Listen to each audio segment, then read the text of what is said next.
Hello dear students आज का हमारा टॉपिक है कार्बोहाइड्रेट मेटाबॉलिज्म।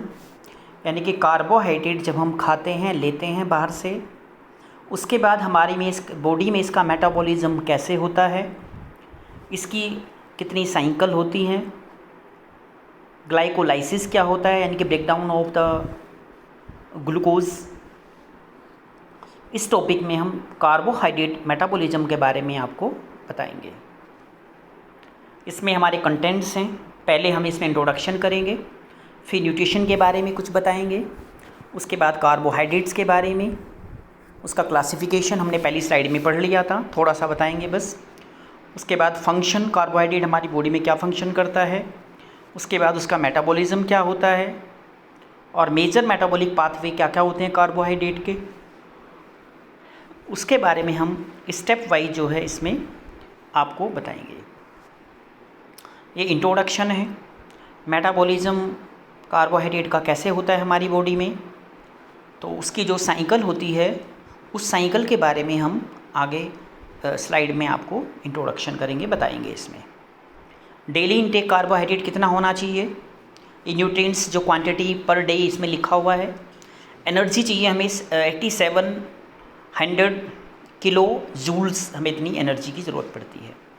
प्रोटीन हमें एक दिन में चाहिए 50 ग्राम्स, फैट हमें चाहिए 70 ग्राम्स और कार्बोहाइड्रेट चाहिए 310 ग्राम्स। शुगर्स के द्वारा उसमें 90 ग्राम्स लेते हैं, सोडियम साल्ट 2.3 ग्राम लेते हैं, डाइटरी फाइबर 30 ग्राम्स और सैचुरेटेड फैटी एसिड 24 ग्राम जो है हमारा डेली डाइट में होना चाहिए। ये चार्ट है कि डेली हमें क्या क्या लेना चाहिए, हमारा जो डाइट प्लान होना चाहिए एक्चुअल जो है। उसके बाद हम बात करेंगे कार्बोहाइड्रेट के बारे में। जो कार्बोहाइड्रेट होता है वो ऑर्गेनिक मॉलिक्यूल्स के रूप में होता है, जिसको हम जो है बॉडी में बाहर से इंटेक करते हैं। कार्बोहाइड्रेट जो है वो डिफ़ाइन किया हुआ है, या तो एल्डिहाइड ग्रुप होता है या कीटो ग्रुप के जो हैं वो डेरिवेटिव्स होते हैं, या पॉलीहाइड्रोक्सी अल्कोहल के डेरिवेटिव्स के रूप में पाए जाते हैं। इसके एग्जाम्पल है glycerol on oxidation is converted to the D glyceraldehyde, यानी कि जब इसके ऑक्सीडेशन होगा ग्लिसरॉल का, वो डी ग्लाइसर एल्डिहाइड में बदल जाएगा, जो कि कार्बोहाइड्रेट का डेरिवेटिव्स है और ट्राई हाइड्रिक एल्कोहल यानी कि ग्लिसरॉल के रूप में जाना जाता है। जितने भी कार्बोहाइड्रेट्स होते हैं उनका जनरल फार्मूला होता है CnH2nOn, ये इसका जनरल फार्मूला होता है, यानी कि C6H12O6। C जो कार्बन है उसके 6 यहाँ पे होते हैं मॉलिक्यूल, जो हाइड्रोजन है उसके जो हैं इसमें 12 होते हैं, और वो जो ऑक्सीजन है उसके होते हैं 6 यहाँ पे मॉलिक्यूल्स पाए जाते हैं। ये यहाँ पे इसका इंट्रोडक्शन दिखा रखा है कार्बोहाइड्रेट का। कार्बोहाइड्रेट होती है मोनोसेक्राइड, डाइसेक्राइड, ओलिगोसेक्राइड, पॉलीसेक्राइड। जो मोनोसेक्राइड का एग्जाम्पल है वो है अरथ्रोज, राइबोज, ग्लूकोज। डाइसेक्राइड का एग्जाम्पल है सुक्रोज, लैक्टोज। ओलिगोसेक्राइड का एग्जाम्पल है माल्टोट्राइयोज, और पॉलीसेक्राइड का एग्जाम्पल है स्टार्च, सेलुलोज, डेक्स्ट्रीन और यहाँ पे डेक्स्ट्रीन। ये सारे एग्जाम्पल हैं जिसके द्वारा बॉडी में हमें जो है वो कार्बोहाइड्रेट मिलता है। ये फंक्शन है हमारी बॉडी में जो कार्बोहाइड्रेट काम करता है। मेन जो सोर्स होता है एनर्जी का हमारी बॉडी में वो कार्बोहाइड्रेट होता है, और कार्बोहाइड्रेट हमें जो एनर्जी देता है, प्रोडक्शन करता है, वो 4K किलो कैलोरीज होती है और 16K जूल जो है पर ग्राम जो है इसमें दिखा रखा है यहाँ पे। स्टोरेज जो होती है एनर्जी हमारी बॉडी में वो स्टार्च के रूप और ग्लाइकोजन के रूप में होती है। एक्सेस कार्बोहाइड्रेट जो है बदल जाता है फैट में, ज़्यादा लोगे तो आपका ऑटोमेटिक जो कार्बोहाइड्रेट है वो फैट में चेंज हो जाएगा। जो हमारी ग्लूकोप्रोटीन्स होती हैं और ग्लाइकोलिपिड्स होते हैं, कंपोनेंट्स होते हैं, वो हमारे सेल मेम्ब्रेन और रिसेप्टर्स के वो कॉम्प्लेक्स होते हैं। और जो स्ट्रक्चरल बेसिस जो बहुत सारे ऑर्गेनिजम्स होते हैं जो कि इनके द्वारा हम लेते हैं वो उनके द्वारा बनते हैं। सेलुलोज प्लांट में पाया जाता है और एक्सोस्केलेटन जो है वो इंसेक्ट्स में पाया जाता है। तो अलग अलग चीज़ों में ये चीज़ें हमें मिलती हैं। इसके बाद हम मेजर पाथवे ऑफ यहाँ कार्बोहाइड्रेट मेटाबॉलिज्म के बारे में बात करेंगे। इसके मेजर पाथवे कौन कौन से होते हैं जिससे हमें एनर्जी मिलती है, और फाइनली हमें एटीपी मिलता है। एटीपी हमें एनर्जी देता है।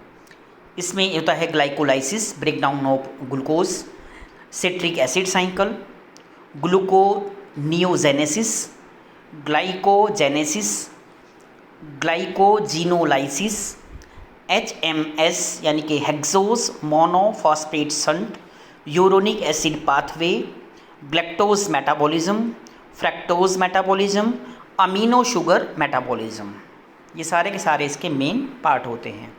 इसमें जो एंट्री होती है ग्लूकोज की हमारी सेल में होती है वो दो तरीके से होती है। पहला होता है insulin independent transport system of glucose, यानी कि जो ग्लूकोज का है वो इंडिपेंडेंट सिस्टम है, बिना इंसुलिन के ही वो हमारी जो है बॉडी में एंटर कर जाता है। यहाँ पर हमें हार्मोन की ज़रूरत नहीं है, और इसको हम ऑपरेटिव जो हमें सेल्स होते हैं जैसे हेपेटोसाइट सेल्स हैं, एरेथ्रोसाइट्स होते हैं और ब्रेन हैं, इनके द्वारा ही इनके ग्लूकोज की वहाँ पर एंट्री हो जाती है। लेकिन मैक्सिमम सेल्स हमारे पास है जो है वो इंसुलिन डिपेंडेंट ट्रांसपोर्ट सिस्टम, ये मसल्स और हमारे जो एडिपोज टिश्यू है उसमें एंट्री होती है। इसमें डायग्रामेटिक यहाँ पे दिखाया हुआ है कि जो इंसुलिन होता है वो रिसेप्टर है, इसको अंदर लेके जाएगा, और ये GLUT4 है। इसमें ये मसल सेल्स हैं। ये हमारा मेटाबॉलिज्म जो है यहाँ पे दिखा रखा है, स्टोरेज जो होता है ये ब्लड स्ट्रीम है, ब्लड में दिखा रहा है यहाँ पे ग्लूकोज। ये इंसुलिन हमारा हार्मोन है जो ग्रीन कलर से दिखा रखा है।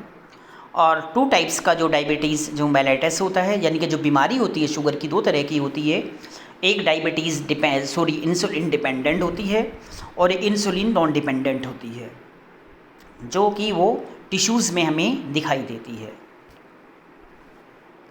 ये हमारा ग्लाइकोलाइसिस है, इसको हम बोलते हैं EMP यानी कि एम्बेडेड मेयर हॉर पाथवे, और EMP पाथवे जो है शॉर्ट टर्म में बोला जाता है।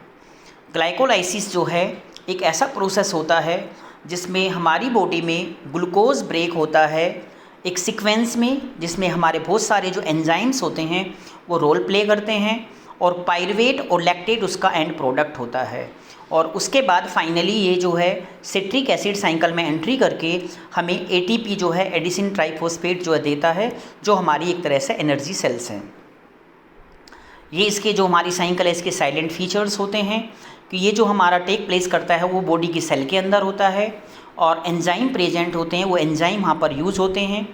लैक्टेट जो है इससे हमारी साइकिल एंड प्रोडक्ट होता है जो एनारोबिक कंडीशन में होता है, और पायरुवेट फाइनली जो ऑक्सीडाइज होता है CO2 और H2O में, और एंड प्रोडक्ट जो है वो एरोबिक हमारी कंडीशन में होता है जो ऑक्सीजन की प्रेजेंस में होता है। एनारोबिक वो जो ऑक्सीजन की एब्सेंस में होता है।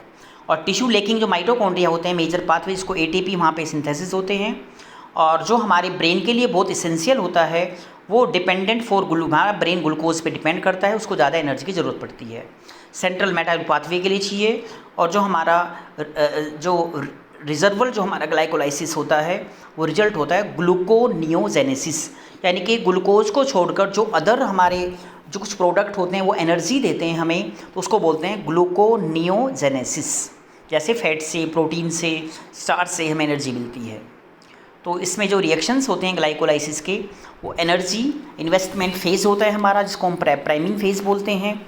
दूसरा स्प्लिटिंग फेज़ होता है, और तीसरा हमारा एनर्जी जनरेशन फेज़ होता है, जिसमें एनर्जी हमारी वहाँ पे बनती है।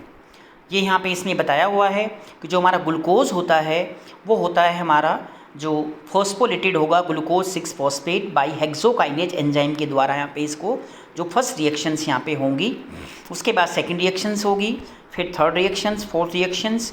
ये आगे हमने टेबल में एक एक करके बताया हुआ है। ये एनर्जी इन्वेस्टमेंट फेज़ है हमारा जो रेड कलर से दिखाया है, ये स्प्लिटिंग फेज़ है हमारा, और जो एनर्जी जनरेशन फेज़ है हमारा ये वाला है जो हमें फाइनली एनर्जी देता है। ये हमारे यहाँ से जो साइकिल है स्टार्ट हो जाती है। पहला जो ग्लूकोज होता है वो है ग्लूकोज 6 फॉस्फेट में चेंज हो जाता है by using of the hexokinase enzyme, और यहाँ पे ATP एक यूज़ हो जाता है। उसके बाद ग्लूकोज 6 फॉस्फेट जो है बदल जाएगा ग्लूकोज 6 फॉस्फेट में, और यहाँ पे जो एंजाइम यूज होगा फॉस्फो ग्लूको आइसोमरेज एंजाइम यूज होगा। यहाँ पे जो है एक ATP यूज़ होगा यहाँ पे, और ADP में जो है बदल जाएगा। इसके बाद फॉस्फोफ्रक्टोकाइनेज जो है वो आगे जो है फिर फ्रक्टो 1,6 फॉस्फेट में बनेगा। यहाँ पे एल्डोज एंजाइम होता है जो इसे 2 पार्ट में डिवाइड करता है, डाईहाइड्रोक्सी एसीटोन फॉस्फेट और ग्लाइसर एल्डिहाइड 3 फॉस्फेट। ये आपस में क्रॉस रिएक्शंस होता रहता है आइसोमेरोज रिएक्शंस के दौरान। आइसोमेरेज जो एंजाइम है यहाँ पे वो हेल्प करता है। उसके बाद जो ट्राइयो फॉस्फेट डाइनो यहाँ पे एंजाइम यूज़ होता है और ये बदल जाता है 1,3 बाई फॉस्फेट ग्लाइसरेटेड। फिर इसके बाद यहाँ पे जो है हमारे NAD जो है ये NAD और NADH में ये बदल जाता है, ये रिएक्शन हेल्प करता है यहाँ पे। उसके बाद जो अगली रिएक्शंस होती हैं फॉस्फोग्लाइसर काइनेज यूज़ होता है और 3 फॉस्फेट ग्लाइसरेट बनता है। उसके आगे फिर जो हमारा बनता है अलग अगले में 2 फॉस्फेटसाइड इनोलेज एंजाइम यहाँ पे यूज होता है और फॉस्फो इनो पायरुवेट बनता है। और फाइनली लास्ट में जो है यहाँ पे ATP हमें 2 ATP हमें यहाँ मिलते हैं। यहाँ पे पायरुवेट जो काइनेज होता है वो पायरुवेट में बदल जाता है और ये जो है इसका 10th जो इसमें रिएक्शंस होती है, जो कि अब इसके बाद ये करेब साइकिल में एंट्री हो जाएगा और फिर ये हमें यहाँ पे ATP प्रोवाइड करेगा। ये एनर्जी प्रोडक्शन हमारा ग्लाइकोलाइसिस होता है यहाँ पे, यानी कि जो हमारा in the absence of oxygen में जो एनारोबिक ग्लाइकोलाइसिस होगा वहाँ पे 4 ATP हमें मिलेंगे और 2 ATP जो है यहाँ पे ग्लूकोज 6 फॉस्फेट में यूज हो जाएंगे और नेट जो एनर्जी होगी 2 ATP मिलेगी यहाँ पे। और अगर हमारा यहाँ पे एरोबिक ग्लाइकोलाइसिस होगा तो 4 ATP यहाँ पे इसमें यूज हो जाएंगे और फाइनली जो है हमें यहाँ पे 12 ATP जो है नेट जो हमें यहाँ पे मिलते हैं, जो हमें एनर्जी देते हैं। ये हमारे क्लिनिकल कुछ एस्पेक्ट्स होते हैं, जैसे लैक्टिक एसिडोसिस। जो एसिडोसिस जो होता है उसमें नॉर्मल वैल्यू 4 to 15 मिलीग्राम पर DL रखा है और माइल्ड फॉर्म्स में होता है स्ट्रेनस एक्सरसाइज करने से, shock, mild respiratory disease, cancers. Severe form में हो सकता है इम्पेयर्ड जो कोलैप्स हो सकता है हमारा circulatory system, myocardial infections, pulmonary embolism, uncontrolled haemorrhage और सीवियर शॉक में जो इस प्रकार की ये कंडीशंस हो सकती है। कैंसर जो ग्लाइकोलाइसिस होता है, वहाँ कैंसर सेल्स होते हैं जो ग्लूकोज का जो इनटेक है वो ज़्यादा करते हैं, उसमें ग्लाइकोलाइसिस जो है ज़्यादा होता है, ब्रेकडाउन ज़्यादा होता है। ब्लड वेसल्स जो हैं अनेबल होते हैं सप्लाई करने के लिए, वहाँ पे जो एडिक्वेट हमारी ऑक्सीजन जो है हाइपो कंडीशन में होती है, नहीं होती है। और एरोबिक जो वहाँ ग्लाइकोलाइसिस होता है और हाइपोक्सिक ग्लाइकोलाइसिस को हम बोलते हैं। और इनमें जो हाइपोक्सिक जो है इंड्यूसेबल ट्रांसक्रिप्शन फैक्टर का यूज़ होता है। ट्रीटमेंट इसमें हमें ड्रग्स देना पड़ता है जो इनिबिट करे वेस्कुलराइजेशन ऑफ ट्यूमर सेल्स का, जो वहाँ पे उनको रोके। इसके बाद है सिट्रिक एसिड साइकिल, और जिसमें जो हमारा वहाँ पे लास्ट जो पायरुवेट बना था वो यहाँ पे सिट्रिक एसिड साइकिल में ये क्रैब साइकिल का नाम भी देते हैं, इसमें वो एंटर हो जाएगा, जिसको हम ट्राई कार्बोक्सिलिक एसिड साइकिल बोलते हैं, जिसको TCA साइकिल के नाम से जाना जाता है। इसमें जो ऑक्सीडेशन हमारा एसीटल कोएंजाइम का होता है CO2 और H2 में बदल जाता है और यहाँ पर जो यूटिलाइज होता है 2/3 ऑफ टोटल हमारी जो ऑक्सीजन होती है कंज्यूम हो जाती है हमारी बॉडी के द्वारा। और ये जो फंक्शन होता है इसकी ब्रीफ हिस्ट्री है। हंस एडोप ने क्रेब्स ने बताया था कि ये माइटोकॉन्ड्रिया में होता है मैट्रिक्स के अंदर और 60 से 70% जो है ATP यहाँ पर सिंथेसाइज होते हैं। 1937 में बताया था और स्टडी किया था ऑक्सीजन कंजप्शन इन पिजन ब्रेस्ट मसल्स में, जो हमारे मसल्स यूज़ करते हैं। और इसमें जो मेनली जो है यहाँ पे TCA जो साइकिल यूज़ किया था ये किया था हाँ ट्राई कार्बोक्सिलिक एसिड पार्टिसिपेट जो इसमें किया था उसने इसका नाम बताया था। और इसमें रिएक्शंस जो होती हैं सिट्रिक एसिड साइकिल्स में, फॉर्मेशन ऑफ सिट्रेट होगा, यहाँ पे साइट्रेट आइसोमरेज टू आइसोसाइट्रेट होगा, फॉर्मेशन ऑफ अल्फा कीटोग्लोरेट बनेगा यहाँ पे और कन्वर्जन होगा alpha ketoglutarate to the succinyl COA। ये रिएक्शंस जो हैं आगे एक एक करके हम आगे पढ़ेंगे। ये 7th है formation of succinate, conversion of succinate to fumarate और फॉर्मेशन ऑफ मैलेट, और 10th जो साइकिल होगी conversion to malate to the oxaloacetate. यहाँ पर जो एंजाइम होते हैं ये एंजाइम सारे यहाँ पे इन्वॉल्वमेंट होते हैं और ये डायग्रामेटिक साइकिल जो है आगे यहाँ पे बताई हुई है। ये पायरुवेट हमें मिला था जो हमने वहाँ पे पहली जो हमारी साइकिल थी उसके थ्रू, और यहाँ पर ये क्रैब साइकिल में एंटर हो जाता है। ये चेंज हो जाएगा यहाँ पे एसीटल कोएंजाइम में, यहाँ पे NAD जो है यूज़ होगा और NADHA और CO2 यहाँ से निकल जाएगा। सेकंड में साइट्रेट बनेगा, साइट्रेट चेंज होगा आइसोसाइट्रेट में, और इसके बाद हमारा जो यहाँ पे आइसोसिट्रेट जो है ये अल्फा कीटोरोट में चेंज होगा और सक्सिनेट जो COA है ये बदल जाएगा सक्सिनेट में, और फ्यूमरेट, उसके बाद मैलेट और फाइनली ऑक्सलो एसीटेट। इसके बाद हमें जो ADP प्रोड्यूस होंगे वो ATP हमारी एनर्जी के रूप में होंगे और वो हमें यहाँ पे जो करेंगे एनर्जी प्रोवाइड कराएंगे। TCA जो साइकिल होता है इसमें स्ट्रिक्टली एरोबिक जो कंस्टेंट होता है उसके थ्रू होता है, वहाँ ग्लाइकोलाइसिस होगी। और टोटल हमें इसके थ्रू 12 ATPs प्रोडक्शन होते हैं, बनते हैं, हमें मिलते हैं, जो हमारी बॉडी को एनर्जी देते हैं। इस प्रोसेस के दौरान जो ऑक्सीडेशन होगा वो COA जो सिट्रिक एसिड साइकिल है उसमें 3 NADPH और 1 FADH का यूज होगा। ऑक्सीडेशन 3 NADPH इलेक्ट्रॉन ट्रांसपोर्ट करेगा चेन के थ्रू यहाँ पे, और ऑक्सीडेशन के ऑक्सीडेटिव के थ्रू फॉस्फोराइलेशन होगा, जिसमें 9 स्टेप में ATP FADH2 जो है 2 ATP यहाँ पर वो अपने आप ले लेगा, यूज़ कर लेगा, और 1 स्ट्रक्चर लेवल जो फॉस्फोराइलेशन के थ्रू यहाँ पे आगे काम होगा। ये इसने बताया अप्लाइड जो यहाँ पे कहाँ पर होता है, ये माइटोकॉन्ड्रिया में, जिसमें इस होता है एनसीफालोपैथी, ये डिजीज़ का नाम होता है, ड्यू टू फ्यूमरेट डिफिशेंसी। अगर फ्यूमरेट की डिफिशेंसी है तो वहाँ पर ये फंक्शन कंप्लीट तरीके से नहीं होगा। It is a mitochondrion myopathy, जो हमारे माइटोकॉन्ड्रियस की बीमारी है, ये अफेक्टिंग बोथ स्केलेटल मसल्स और ब्रेन, दोनों को ये इन्फेक्टेड करती है, और बिल्कुल भी वहाँ पे एनर्जी का सोर्स बिल्कुल भी नहीं होता है। अगला जो स्टेप है हमारा है ग्लूकोनियोजेनेसिस। इसका मतलब होता है यहाँ पर जो ग्लूकोज मिलता है वो हमें नॉन कार्बोहाइड्रेट सोर्स के द्वारा मिलता है, और उस स्टेप को हम बोलते हैं ग्लूकोनियोजेनेसिस। इसमें मेजर जो सबस्ट्रेट होते हैं वो होते हैं लैक्टेट, पायरुवेट, ग्लाइकोजेनिक जो अमाइनो एसिड्स होते हैं, प्रोपियोनेट और ग्लिसरॉल।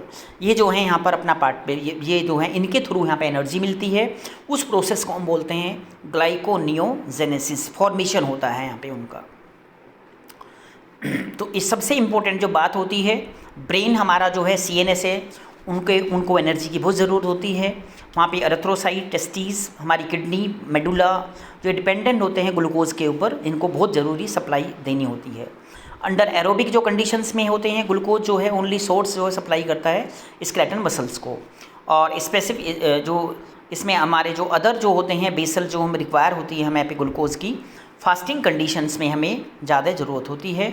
और मेटाबोलाइट जो हमें टिश्यू जो हैं और हमारा जो ब्लड है वो भी वहाँ पर उनको भी ज़रूरत पड़ती है। रिएक्शंस ऑफ ग्लूकोजेनेसिस, जो हमारा ग्लूकोजेनेसिस होता है, फॉर्मेशन होता है, उसकी ये रिएक्शंस होती है। ये सक्सीनेट है, फ्यूमरेट है, मैलेट है। उसके बाद मैलेट जो है यहाँ पे ऑक्सोएसिटेट बनाएगा, फिर CO2 बाहर निकल जाएगा। इसके बाद फोस्फोफिनोल, पायरुवेट, 3 फॉस्फोरेट और लास्ट में ग्लूकोज का फॉर्मेशन हो जाएगा। ये हमें किसी और दूसरे सोर्स से मिला है, जिसको हम बोलते हैं यहाँ पे ग्लाइकोनियोजेनेसिस, यानी कि formation of glucose from the non carbohydrate substance. ये हमारी कोरी साइकिल है। कोरी साइकिल जो होती है, the cycle is involve to the synthesis of glucose in liver. जब हमारे लीवर में ग्लूकोज का सिंथेसिस हो जाता है उसको हम कोरी साइकिल बोलते हैं। वो होगा हमारा स्केलेटन और मसल्स लैक्टेट के द्वारा, और यहाँ पे जो यूरीज हो ग्लूकोज जो है रीयूज होगा, दोबारा यूज हो जाएगा वो, जब हमारा वो सिंथेसिस होता है उसके बाद वो एनर्जी पर्पज़ के लिए वहाँ पर यूज हो जाता है। ये यहाँ पे हमारा जो लीवर है यहाँ पे प्रोडक्शन कर रहा है यहाँ पे ग्लूकोज का, फैटी एसिड के द्वारा जो है यहाँ पे इसको चेंज कर रहा है। ये ग्लूको एलेनाइन साइकिल है हमारी। एलेनाइन एक जो है अमीनो एसिड होता है, और अमीनो एसिड जो बदल जाता है ये ग्लूकोजेनिक अमीनो एसिड होता है, और लीवर में ये ग्लूकोज में बदल जाता है या ग्लाइकोजन में, और यहाँ पर जो एनर्जी है वो स्टोर होकर रहती है। जब ज़रूरत पड़ती है तो ये एनर्जी यहाँ पर फिर यूज होती है। इसके कुछ क्लिनिकल यहाँ पे जो एस्पेक्ट्स हैं उनके बारे में बताया हुआ है। जो ग्लूकागोन है ये स्टिमुलेट होता है ग्लूकोनियोजेनेसिस के द्वारा, जो है ग्लूकागोन का यहाँ पे एक ये हमारा हार्मोन होता है, ये सिक्रीट होता है। एक्टिव जो पायरुवेट काइनेज कन्वर्टेड होता है वो इनएक्टिव फॉर्म में होता है, और यहाँ पर reduce to the concentration of fructose 2,6 phosphate का वो कम हो जाता है। और जो ग्लाइकोजेनिक अमाइनो एसिड्स होते हैं वो स्टिमुलेट होते हैं, इन्फ्लुएंस होते हैं ग्लूकोजेनेसिस के द्वारा। डायबिटीज़ मेलाइटस, डायबिटीज़ मेलाइटस होती है ये यहाँ पर अमीनो एसिड और जो मोबिलाइज्ड होते हैं मसल्स प्रोटीन के द्वारा, और फिर जो है यहाँ पे जो पर्पज़ होता है इसका ग्लूकोनियोजेनेसिस। ये जो अमीनो एसिड होते हैं यहाँ पे ग्लूकोज में बदल जाते हैं, ग्लूकोज में ये चेंज हो जाते हैं। ये हमारा ग्लाइकोजन मेटाबॉलिज्म होता है, यानी कि जो ग्लाइकोजन मेटाबॉलिज्म हमारी बॉडी में कैसे होगा, ग्लूकोज जब हमारी बॉडी में स्टोर होकर रहती है तो वो ग्लाइकोजन के रूप में होती है, और जितने भी हम एनिमल्स में आते हैं वो सारा स्टोरेज होता है। इसका मोस्टली जो पार्ट है वो लीवर में होता है 6 to 8%, और मसल्स में 1 to 2% होता है। मसल जो मास होता है उसकी क्वांटिटी जो है वो इतनी होती है 250 ग्राम, और लीवर की 75 ग्राम होती है। और स्टोरेज जो हमारे ग्रेन्यूल्स होते हैं वो साइटोसोल में होते हैं, और उसके बाद जो लीवर होता है वो ग्लाइकोजन को यहाँ पे मेंटेन करता है, जो हमारे ब्लड जो ग्लूकोज लेवल है उसको मेंटेन करता है। और जो मसल्स हमारी ग्लाइकोजन है वो एज ए फ्यूल, मतलब एज ए ईंधन जो है वो तेल की तरह वो हमारे बॉडी में वो सर्व होता है, वो रिजर्व करती है, यहाँ पे यूज होता है।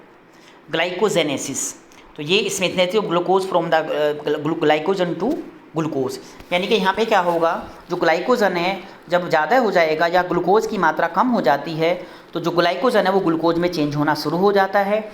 ये हमारे साइटोसोल में टेक प्लेस करता है और इसके लिए यूटीपी और एटीपी जो बेसिस जो हमारे ये ग्लूकोज की यहाँ पे ज़रूरत पड़ती है। इसके जो हाँ स्टेप्स होते हैं, सिंथेसिस ऑफ यूटीपी और requirement primary initiate glycogenesis, glycogen synthesis और formation of the branches in glycogen, जो उसकी ब्रांचेज बन के यहाँ पे तैयार हो जाती हैं। ये इसका यहाँ पे स्टेप बता रखा है कि हमारा जो ग्लूकोज होता है वो ग्लाइकोजन में कैसे बदलता है। पहले ग्लूकोज 6 फॉस्फेट, यहाँ पे हेक्सोकाइनेज जो है यहाँ पे एंजाइम है मसल्स में, और लीवर में होता है ग्लूकोकाइनेज। उसके बाद ग्लूकोज 1 फॉस्फेट, फिर यूडीपी बनता है। उसके बाद अल्फ़ा 1,4 ग्लाइकोसाइल यूनिट्स और ब्रांचेस में जो हैं जो एंजाइम यहाँ पर यूज़ होते हैं, और उसके बाद जो है ये फाइनली ग्लूकोज में बदल जाता है। अल्फ़ा 1,4 एंड 1,6 जो है ग्लाइसोल यूनिट्स के रूप में ये तैयार हो जाता है। ये ग्लाइकोनियोलाइसिस होता है। इसका मतलब होता है कि जो हमारा कार्बोहाइड्रेट के अलावा कोई दूसरी चीज़ें होती हैं वो ब्रेक डाउन होती हैं, उससे हमें एनर्जी मिलती है, तो उस स्टेप को बोलते हैं ग्लाइकोजिनोलाइसिस, यानी कि degradation of store glycogen in liver and muscles constitute glycogenolysis, मान के जो हमारा स्टोर है वो टूट के हमें एनर्जी देगा। इरिवर्सिबल पाथवे होता है यहाँ पे जो टेक प्लेस करता है हमारा सिस्टोल में। हार्मोनल इफेक्ट होता है यहाँ पे इसका अंदर, एलिवेटेड ग्लूकोज बहुत ज़्यादा बढ़ जाता है और एलिवेटेड इंसुलिन की मात्रा ज़्यादा हो जाती है, और degradation by the breaking of majority 1,2,4 1,2,6 glycosidic bond के द्वारा। इसके स्टेप्स होते हैं यहाँ पे, action glycogen phosphorylase, action by the debranching enzyme, टूट जाएंगे वो, formation of glucose 6 phosphate and glucose. ये यहाँ पे स्टेप के द्वारा दिखा रखा है, glycogen glucose 1,6 phosphate, glucose 6 photo और ग्लूकोज। लीवर में इसका यहाँ पे इस तरीके से यूज़ होता है। ये यहाँ पे ग्लाइकोजन स्टोरेज कुछ डिजीज़ के बारे में दिखा रखी है कि जब हमारी बॉडी में ग्लाइकोजन कहीं पे स्टोर हो जाता है तो कुछ ऐसी बीमारियाँ हो जाती हैं जिसमें कि वो वहाँ पर नहीं हटता है। जैसे टाइप 1 जो है उसको बोलते हैं वॉन ग्रिक्स डिजीज़, इसमें ग्लूकोज फॉस्फेट जो है उसकी डिफिशिएंसी हो जाती है, और क्लिनिकल जो फीचर्स होते हैं उसको बोलते हैं hypoglycaemia, enlarge liver, kidney disease, gastrointestinal problems. और टाइप 2 में जो बोलते हैं Pompe's disease, acid maltase deficiency, उसमें डिसमिनेज जो होता है मसल स्टोन का, heart failure, enlarge of tongue. और टाइप 3 में जो कोरी डिजीज़ होती है जिसको फ्रोप डिजीज़ के नाम से भी जाना जाता है, इसमें डी ब्रांचिंग जो एंजाइम हो जाते हैं डिफिशिएंसी हो जाती है, और hypoglycaemia, enlarge liver, cirrhosis, muscles weakness वगैरह ये प्रॉब्लम्स इसमें हो जाती है। टाइप 4 में होता है एडेसन डिजीज़, इसमें branching enzyme deficiency, enlarge liver, spleen, cirrhosis, diminished muscle stone, possible nerve system, ये प्रॉब्लम हो जाती है। और टाइप 5 में जो है इसको बोलते हैं हम मैक्रोडल डिजीज़, जो मसल्स यहाँ पे जितनी प्रॉब्लम्स उनकी डिफिशिएंसी हो जाती है फॉस्फोराइलेज की, और मसल्स इसमें वीकनेस हो जाती हैं, फैटिग हो जाती हैं, और मसल्स में क्रैम्प्स पड़ जाते हैं। ये यहाँ पे दिखा रखा टाइप 6 में, इसमें लीवर फॉस्फोलाइटेट डिफिशिएंसी हो जाती है, माइल्ड हाइपोग्लाइसीमिया होगा, enlarge liver, short status in the childhood, छोटा हो जाएगा। टाइप 4 इसमें 7 में बता रखा है, इसमें टाउरी डिजीज़, इसमें क्या होता है फोस्फोफ्रक्टोकाइनेज डिफिशिएंसी हो जाती है एंजाइम की, muscles pain, weakness, decrease of the यहाँ पे एंजाइमेट। टाइप 8 और टाइप 0 ये सब बीमारी के नाम होते हैं जो एंजाइम के थ्रू वो होते हैं। और इसके अलावा जो हेक्सोज यहाँ पे मोनोफॉस्फेट यहाँ पे संट होता है जिसको हम HLP संट के नाम से भी जानते हैं। ये इसका दूसरा नाम होता है पेंटोज फैक्सोज पाथवे या फोस्फोग्लूकोनेट पाथवे। ये यहाँ पे दिखा रखा डायग्रामेटिक कि एक अल्टरनेटिव पाथवे होता है जिसमें हमारा जो ग्लाइकोलाइसिस और TCA साइकिल जो है वहाँ पे ऑक्सीडेशन करता है ग्लूकोज का, और एम्पोलिक नेचर में होता है ये वाला, कंसर्न होता है विद बायोसिंथेसिस NADPH और एंड पेंटोज का, यूनिक मल्टीप्लिकेशन इसमें पाथवे होता है, और एंजाइम लोकेट होता है साइक्रोसोल में। ये इसका डायग्रामेटिक दिखा रखा है कि यहाँ पे जो ग्लूकोज 6 फॉस्फेट है वो आगे जो है कैसे वहाँ पर जो है चेंज होता है by help of the different enzyme. ये सिग्निफिकेंट HMP शंट होता है, यानी कि कुछ ऐसी प्रॉब्लम्स होती हैं जो कि वो उसको अपने आप फंक्शन को प्रॉपर तरीके से वहाँ पे नहीं होने देती हैं। जैसे पेंटोज और डेरिवेटिव्स जो होते हैं वो यूज़फुल होते हैं सिंथेसिस ऑफ न्यूक्लिक एसिड के लिए और न्यूक्लियोटाइड्स के लिए। NADPH रिक्वायर्ड पड़ता है इस यानी कि इस रिएक्शंस के लिए हमें यहाँ पे NADPH की रिक्वायर पड़ती है, इसकी ज़रूरत होती है। अगर ये नहीं होगा तो रिएक्शन जो है कंप्लीट तरीके से नहीं होगी, यानी कि वहाँ पर ये प्रॉब्लम्स आ सकती हैं जो एंटीऑक्सीडेंट रिएक्शंस, हाइड्रोलाइजेशन, फैगोसाइटोसिस और preserve in the inherent RBC membrane, इन सब में प्रॉब्लम आ सकती है। इसके अलावा हमारा ग्लूकोज 6 फॉस्फेट जो डीहाइड्रोजिनेज या डिफिशियंसी होती है, इसके अंदर रेड सेल्स के अंदर प्रॉब्लम आ सकती है। इनर्टी सेक्स लिंक ट्रेट हो सकता है, हीमोलाइसिस हो सकते हैं, RBC टूट सकते हैं और उसको हीमोलाइटिक एनीमिया हो सकता है। क्लिनिकल एस्पेक्ट्स हैं इसके जो वो बता रहे कि इसमें रिंग किनोब सिंड्रोम होता है, जेनेटिक डिसऑर्डर होता है, ये अल्ट्रेशन हो जाता है ट्रांसकीटोलेज एक्टिविटी में, और इसके symptoms mental disorder, loss of memory और पैरेटियल पार्शियल या पर्निशियस एनीमिया जो है वो भी इसके अंदर में हो सकता है। मेटाबॉलिज्म ऑफ फ्रक्टोज, यानी कि जो हमारा फ्रक्टोज होता है उसका मेटाबॉलिज्म कैसा होता है, वो सॉर्बिटोल और पोवोलोल पाथवे होता है। यहाँ पे जो ग्लूकोज होता है, वो जो फ्रक्टोज होता है वो सॉर्बिटोल के थ्रू जो है ग्लूकोज में चेंज हो जाता है। इसके लिए जो है यहाँ पे कुछ एंजाइम की ज़रूरत पड़ती है, वो एंजाइम है NADPH, और सॉर्बिटोल जो है वो ऑक्सीडाइज होता है, और फ्रक्टोज जो है ये सब जो है इसमें एंजाइम के थ्रू ये फंक्शन होता है। ये पाथवे जो है लीवर में नहीं होता है, और इसके अलावा जो है ये अनकंट्रोल डायबिटीज़ में ये ज़्यादा होता है। ये मेटाबॉलिज्म में दिखा रखा है इसमें अमीनो शुगर का। अमीनो का मतलब होता है जो हमारे अमाइनो एसिड्स होते हैं जिनको हम बोलते हैं ग्लूकोजामाइन, यानी कि ग्लूकोज जनिक अमाइनो एसिड हैं, वो एनर्जी देते हैं, वो ग्लूकोज में बदल जाते हैं, शुगर में बदल जाते हैं, उनको बोलते हैं हम अमीनो जो हमारे शुगर्स होते हैं। ये हमें कुछ एंटीबायोटिक्स में मिलते हैं। 20% ग्लूकोज यूटिलाइज होता है हमारे अमीनो शुगर जो हमारे कन्वर्ट करता है टिश्यूज़ के अंदर, और इसके अलावा भी बहुत जगह ये यूज होता है। ये हमारा इलेक्ट्रॉन ट्रांसपोर्ट जो चेन रिएक्शंस होता है, जो हमारे इलेक्ट्रॉन ट्रांसपोर्ट चेन रिएक्शन एक सीरीज होती है प्रोटीन की, जो कि कॉम्प्लेक्स लोकेटेड करती है इनर मेम्ब्रेन के अंदर, माइटोकॉन्ड्रिया के अंदर, और यहाँ पे इलेक्ट्रॉन जो है हमारे हेल्प करते हैं, वो जो हमारे एनर्जी मिलने में ये सिट्रिक साइकिल में ये मदद करते हैं हमें। इसके बाद बच्चों हमने आपको आज मेटाबॉलिज्म के बारे में बताया है कि भाई हमारा जो कार्बोहाइड्रेट का मेटाबॉलिज्म वो कैसे होता है, उसके स्टेप्स क्या होते हैं, उसका क्लिनिकल सिग्निफिकेंस क्या होता है। तो बच्चों थैंक यू।